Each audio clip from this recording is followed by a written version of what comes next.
Álvar Núñez Cabeza de Vaca, miembro de una familia muy acomodada canaria, verdaderamente, pero convertida en gran familia, verdaderamente, por su aportación a las batallas de los reyes y emperadores de entonces, verdaderamente, cosa que era bastante corriente, porque en los orígenes de la grandeza, verdaderamente, en España muchas veces no son demasiado bien conocidos. Pero sin embargo, este personaje, Álvar Núñez Cabeza de Vaca, es realmente sorprendente en el desarrollo de su vida, que es una vida como la de casi todos los cosmógrafos marinos, verdaderamente tal, en esa época, aventureros que en caso de éxito eran promovidos a altos cargos y a ingresar en la grandeza, y en caso negativo es que desaparecían del mapa. Digamos que el caso de Álvar Núñez Cabeza de Vaca es absolutamente sorprendente, porque no puede ser nadie más víctima de decisiones equivocadas de sus superiores, verdaderamente, y de los empecinamientos del mismo. Buenas tardes, Manolo. La verdad es que vamos a tocar hoy un personaje, haremos un poco pues como venimos haciendo en todos los programas. Tú tocas más el aspecto militar, el aspecto de la conquista, yo toco más el aspecto humano. Siempre todos los héroes tienen un aspecto que es el profesional, como queramos llamarlo, el militar si es el caso de un militar, pero luego tienen el aspecto humano, y estos personajes, como veíamos en anteriores programas, la monja Alférez o el propio Elcano, veremos hoy a Álvar Núñez Cabeza de Vaca, un personaje que digo, bueno, vamos a ver, ¿de qué pasta estaban hechos? Porque hoy en día ninguna de los aventureros, y podemos traer a la memoria pues aventureros como González Green, como el propio Pérez de Tudela, como el propio Tomás de la Cuadra Salcedo, gente que hicieron efectivamente conquistas importantes, que estuvieron de periodistas en primera línea de fuego. Yo recuerdo los reportajes de la Cuadra de Salcedo en la guerra de Vietnam, pero que no tienen comparación con este personaje, y más en concreto para mí fue el personaje del siglo XVI que mejor entendió la realidad indígena. Todo el mundo, cuando habla de realidad indígena, habla de Fray Bartolomé de las Casas, y el enfrentamiento famoso con Fray Ginés de Sepúlveda, si los indios tenían alma o no tenían alma, si los negros la tenían o no la tenían. Pero realmente el que sí entendió esa realidad indígena, y luego diremos por qué, era Álvar Núñez Cabeza de Vaca, entre otras cosas por una sencilla razón, y ya les pongo la miel en los labios a los oyentes, porque fue un chamán de tribus indígenas. Entonces, qué mejor que él, que le habían, ni el chamán, para los que no saben muy bien quién es, una especie de sacerdote o gran sacerdote que domina las brujerías, los ungüentos, las curaciones, etcétera. La medicina. Por eso digo, las curaciones, la medicina. Entonces, él llegó a ser un chamán en los indígenas, hablaba varias lenguas indígenas. Entonces, a mí, una figura que además, desgraciadamente, en Estados Unidos la conocen muy bien, cosa que nosotros no tanto. En Estados Unidos hay muchas ciudades, una de ellas muy importante, Houston, en Texas. Hay una estatua fabulosa de Álvar Núñez Cabeza de Vaca en la ciudad de Houston. Entonces, una de las asignaturas que se enseñan en Estados Unidos es historia de los Estados Unidos, y entonces en la historia de los Estados Unidos pues saben perfectamente quién era Fray Junípero Serra, o quién era don Diego de Mazariegos, o quién era en este caso Álvar Núñez de Vaca. Entonces veremos luego, a través del desarrollo, que efectivamente él conquistó, y es el gran mérito de él, aparte de, luego hablaremos en sus periplos por Paraguay, él conquistó todo el sur de México, de Estados Unidos, y lo descubrió. Y además, sin una cosa que otros conquistadores hicieron, sin arrasar tribus, con lo cual él no podría meterle los británicos en el saco de la leyenda negra. Él fue un hombre que entendió muy bien a los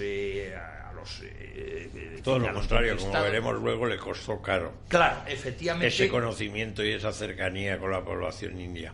Claro, él no conquistaba en el sentido tradicional, sino que convencía a los indios, y las grandes tribus de los indios del sur de Estados Unidos, los navajos, los sioux, los apaches, los cheyennes, los descubrió él. O sea, no los descubrió nadie más, no los descubrieron los aventureros ingleses ni los aventureros de otros sitios de Europa, fue él.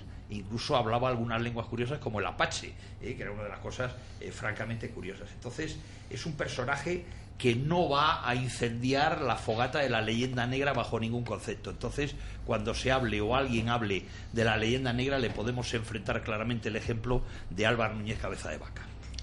nace en 1507 y en 1526 tiene la desgracia de incorporarse a la desgraciada, valga la redundancia, expedición de Pánfilo de Narváez, realmente marino español, realmente ordenada su expedición por el rey de España, y que realmente debía de ser de una torpeza tan extraordinaria, realmente, que quizá haya quedado en nuestro idioma la palabra Pánfilo, realmente para significar este tipo de personas. El hecho es que la expedición, compuesta por 15 navíos y casi 600 hombres, camino de Florida, realmente, y con el afán de conocer el norte de Florida, en el territorio de Estados Unidos, fue una auténtica catástrofe desde el punto de vista naval, obviamente, pero que le llevó a este Narváez a ordenar a Álvar Núñez Cabeza de Vaca que siguiera realmente haciendo lo que se pensaba hacer realmente en principio con los grandes navíos, con canoas, con chalupas, cosa que fue otro desastre al cabo de unos días, y tuvieron que reembarcar, desembarcar de nuevo otra vez, verdaderamente, y otra vez se le ocurrió la idea de que siguieran andando, realmente, no él, realmente, sino precisamente un contingente casi diminuto, realmente, a las órdenes de Álvar Núñez Cabeza de Vaca. Que ahí es donde empieza su grandeza, de la que hablaba Luis hace un momento, porque es que se moverá verdaderamente durante años, verdaderamente, por todas las minorías indias por las que va atravesando, en particular, muy particularmente la Manitoba, realmente, en la cual verdaderamente irá adquiriendo un prestigio de chamán, efectivamente, como de jefe espiritual y jefe médico realmente del sitio, lo cual le creará y le supondrá el respeto de las minorías con las que va atravesando, hasta terminar su expedición verdaderamente en completo solitario, verdaderamente, pero con un dato además digamos jocoso, que es, como todo lo que tiene este carácter, lo que quizá ha pasado a la historia de manera más contundente, que es que en el camino de esa exploración del norte de Florida, lo que se pretendía era llegar al Atlántico, que era el mar conocido entonces, y este caballero consiguió, a través de sus andanzas, nunca mejor dicho lo de andanzas, puesto que era andando, llegar al Pacífico. Me recuerda, Manolo, ahora que estás comentando esta anécdota, en la película Forrest Gump, acuérdate que empieza a andar, llega al Pacífico, da la vuelta y sigue andando y llega al Atlántico, así. Pues yo creo que era un poco lo que hacía. Esto que has comentado es muy importante, sobre todo la primera expedición de Pánfilo de Narváez, porque hay un dato que creo que es muy ilustrativo. De 600 hombres que iban en la expedición de Pánfilo de Narváez, sobreviven 4, y uno de ellos es él. Con lo cual, dentro de esas extravagancias y heroicidades, entre comillas, de Álvar Cabeza de Vaca, está esa, es que sobrevivía a las cosas más inverosímiles. Entonces era importante eso que contaste de que... Y sobrevivía de manera inverosímil, realmente, y digamos en ambientes totalmente adversos, o por lo menos tenidos por adversos hasta entonces, precisamente hasta él, que demostró que se podía ser amigo de los indios, que no había por qué considerarlos como enemigos, pero es que todas sus aventuras duraron casi 11 años. Desde 1526 hasta 1537. Él hizo algo que ahora los motoristas lo hacen habitualmente en Estados Unidos, que es la famosa Ruta 66, que es una carretera muy conocida. Pues él la hizo antes que los motoristas. Él, durante esos 11 años que comentas, ni más ni menos que estuvo hambriento. Practicó, que eso no lo has dicho y me parece muy duro, el canibalismo. Llegaron a practicar en algún momento. Andaba medio desnudo por todo tipo de desiertos, junglas y mangares. Y esa Ruta 66, que la actualizo para nuestros oyentes, la hizo ni más ni menos que caminando a pie miles de kilómetros por Florida, Texas, Nuevo México, Arizona y California. ¿Quién haría hoy eso, Manolo? Tengo mis dudas de que lo hiciera. Desde luego nadie.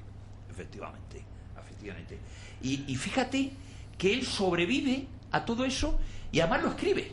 Él tiene un libro que yo lo recomiendo a todo el mundo, Naufragios, se llama el libro, ¿no? Comentarios, sí. Efectivamente, es su libro. Yo lo recomiendo a todo el mundo. Hay unas ediciones muy cuidadas, me parece, de la Fundación José de Castro, que se ha editado.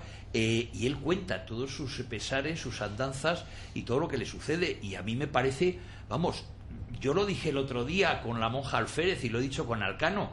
En España es que no hay cineastas que se hayan leído realmente historias de nuestros héroes, porque si realmente tuvieran ganas de hacer cine y conocieran a nuestros héroes, sería para hacer otra película, esta. Y que se dejen de tonterías. Por cierto, se acaban de conmemorar hace 120 años, el día 1, la hazaña, otra, de los últimos de Filipinas, el sitio de Valer, que bueno, pues todos recordamos la película del año 45, que fue magnífica, y no la basura que se ha hecho hace 2 o 3 años de los últimos de Filipinas, que encima se ha hecho mal intencionadamente y de forma sesgada y sectaria. Entonces, si estuviéramos viviendo en Estados Unidos, por supuesto ya se hubieran hecho muchas películas sobre la famosa, yo la llamo, la Ruta 66, entre comillas, de Álvar Núñez, cabeza de vaca. Él lo escribe, estas crónicas de Indias, cuando vuelve a España, en 1537.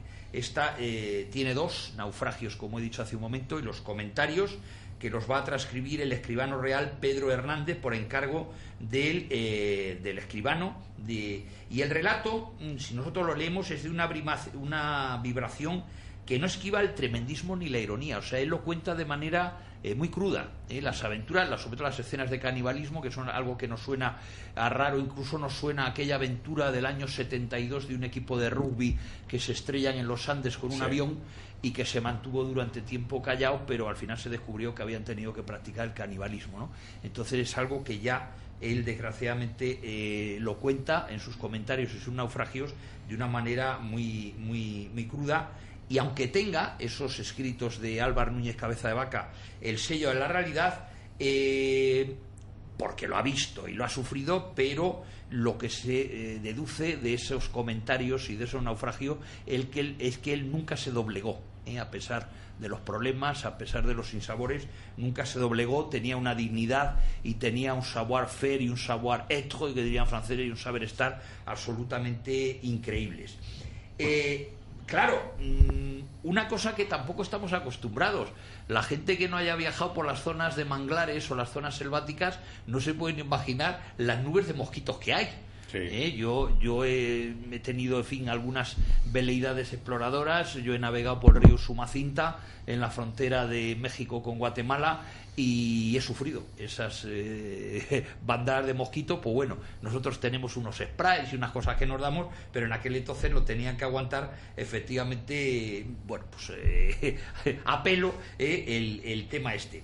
La verdad es que ese testimonio que da es un libro muy conocido que al principio se publica en Zamora de forma clandestina, el libro de Naufragios, no estaba muy claro. Luego ya al final efectivamente la versión de 1555 que se hace en Valladolid es un texto un poco extraño, pero bueno, la verdad es que un poco las palabras de él, y cito: la condición de cautivo de por sí poco honrosa está sujeta a 1000 posibles humillaciones, y pocos hidalgos están dispuestos a admitir que han sufrido durante su cautiverio un trato ignominioso impropio de su rango.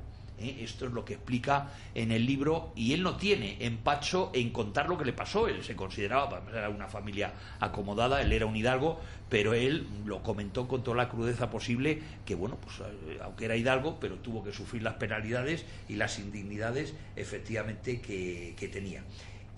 Luego, sin embargo, se encontró, como también en el caso de Urdaneta y del Cano y de tantos más, verdaderamente con el reconocimiento un poco desproporcionado e ignorante del rey, verdaderamente, porque en vez de reconocer verdaderamente sus sufrimientos y reconocer sus esfuerzos verdaderamente absolutamente sobrehumanos, todo lo que se le ocurre es nombrarle gobernador, en este caso del Río de la Plata, casi en el otro extremo del mundo, en el otro extremo del continente americano, por supuesto.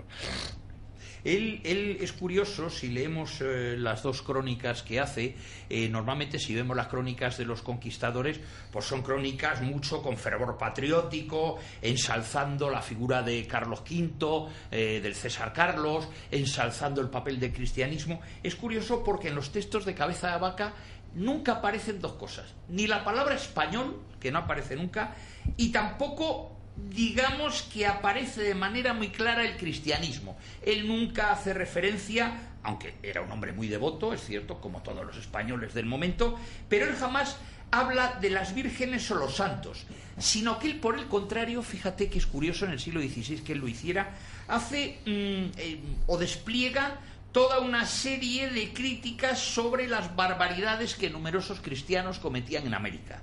Él es muy crítico con el papel no tanto del cristianismo, pero sí de los cristianos que van a ir allí, y sobre todo él es muy duro en los años del Paraguay, luego hablaremos de ello. Bueno, porque se hizo muy amigo, realmente es que realmente a través de los Manitobas se hizo muy amigo, digamos, de la población india de todas partes, y decidió, en la primera de sus viajes al nuevo mandato, al nuevo gobierno de Río de la Plata, dirigirse a Asunción, verdaderamente, fundamentalmente, en defensa de los indios, en defensa de los nativos. Ahí sí es verdad que seguía las enseñanzas de Fray Bartolomé de las Casas, porque desde aquellas disquisiciones de Salamanca, en las cuales se vio que los indios tenían alma y por tanto no podían ser sometidos, como decían los reyes católicos, a esclavitud, debía de pagárseles un salario justo, según las cuales Salamanca, a los negros sí se les podía someter a esclavitud porque no tenían alma, pero los españoles no cumplieron eso que en las disquisiciones de Salamanca se estableció. Y lo que hace Núñez de Cabeza de Vaca es ser muy crítico con muchos capitanes españoles que sometieron a esclavitud a los indios, algo que efectivamente estaba prohibido. Eso lo tenían prohibido algunas reales cédulas de los reyes católicos y de Carlos V, lo tenían prohibido, pero él fue muy crítico, concretamente, además digo, de uno de ellos que pululaba por las tierras paraguayas. Él fue muy crítico con el capitán Diego de Alcaraz, uno de los mayores esclavistas que había y que se apoderaba de todos los indios que acompañaban a los viajeros. Sin embargo, parece ser que se pasó verdaderamente en su pro-indigenismo, verdaderamente, y fue sometido a juicio por ello. Claro, hombre, hoy los indigenistas, que les gusta mucho, yo creo que no reivindican tampoco la figura de Cabeza de Vaca, porque ni siquiera los indigenistas o los seguidores de la revisión indigenista de Sudamérica o de Centroamérica saben quién es el personaje, ¿no? Pero bueno, si lo supieran realmente lo comentarían. Dice concretamente, para que nos hagamos ideas de este tema de la esclavitud de los indios, dice en algún momento en sus crónicas Álvaro Núñez Cabeza de Vaca: nosotros andábamos a les buscar libertad a los indios, y cuando pensábamos que la teníamos, sucedió tan al contrario, porque tenían acordado los españoles de ir a dar en los indios que enviábamos asegurados y de paz. Así como lo pensaron, lo hicieron. Ahí está manifestando en un castellano muy divertido, muy curioso, del siglo XVI, lo que pasaba. Él estaba diciendo, más o menos en la traducción coloquial, que nosotros pensábamos dar la libertad a los indios y por el contrario los españoles que pululaban por allí lo que hacía era capturarlos y someterlos a esclavitud. Incluso en algún momento llegó a estar sometido a esclavitud él mismo. El mismo Núñez Cabeza de Vaca, lo cual me sorprende, y él lo cuenta, porque Otto Hidalgo estaría callado como un muerto, él no lo contaría en las crónicas, no diría, no, él lo dice y lo testimonia muy bien, como en algún momento él fue también esclavo de algunos de los indios.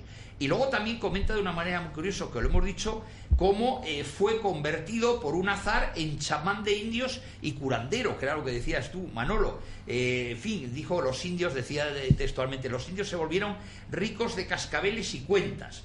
Incluso también se dice, claro, yo esto ya no sé si es verdad o forma parte de la leyenda, que fue pionero de una operación a corazón abierto porque salvó la vida a un indígena al que una flecha le crujió el pecho. Yo, chico, lo dice la leyenda, pero no lo sé. Pero vete tú a saber, porque en aquel entonces hombre, no sabemos luego qué le pasó al indio. Que fuera protagonista de un milagro ya es diferente. Claro, pero claro que fuera, en todo caso, pues bueno, el pionero de las de los trasplantes de corazón no sería el doctor Barnard de Sudáfrica, sino que sería nuestro paisano, en fin, el capitán Álvaro Núñez Cabeza de Vaca. Entonces lo cuento a los oyentes para que sepan que también se le atribuyó efectivamente, no sé si el milagro, como dice el general Monzón, pero por lo menos una operación a corazón abierto, sí.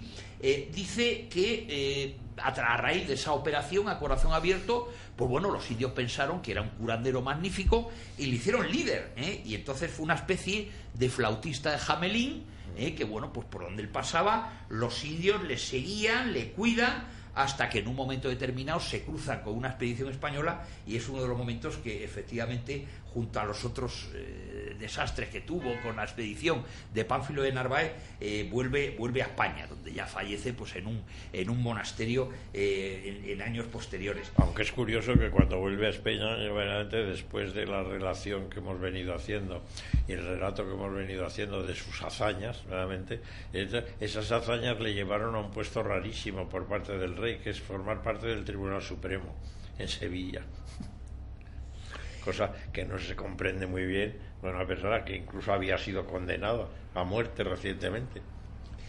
Hay que decir también, aparte de ese periplo de la llamada, lo que nosotros llamamos la Ruta 66, un poco de broma, algo que sí es cierto y los americanos lo han reconocido. Él fue el descubridor del que luego fue el río Mississippi, fue el descubridor del Río Grande, que es el que separa la frontera entre México y tan denostado hoy con el muro famoso de Trump, separan México de Estados Unidos, y también fue descubridor de la Sierra Madre. La Sierra Madre es una sierra muy importante. Y de los estados fundamentales de Coahuila, de Sonora, todo el norte de Estados Unidos, donde hoy vemos toda la problemática de los emigrantes, desde la zona de Tamaulipas, que es el estado más próximo al Golfo de México, hasta el estado de la Baja California, en la ciudad de Tijuana, lo cual además me jacto de conocerlo bien.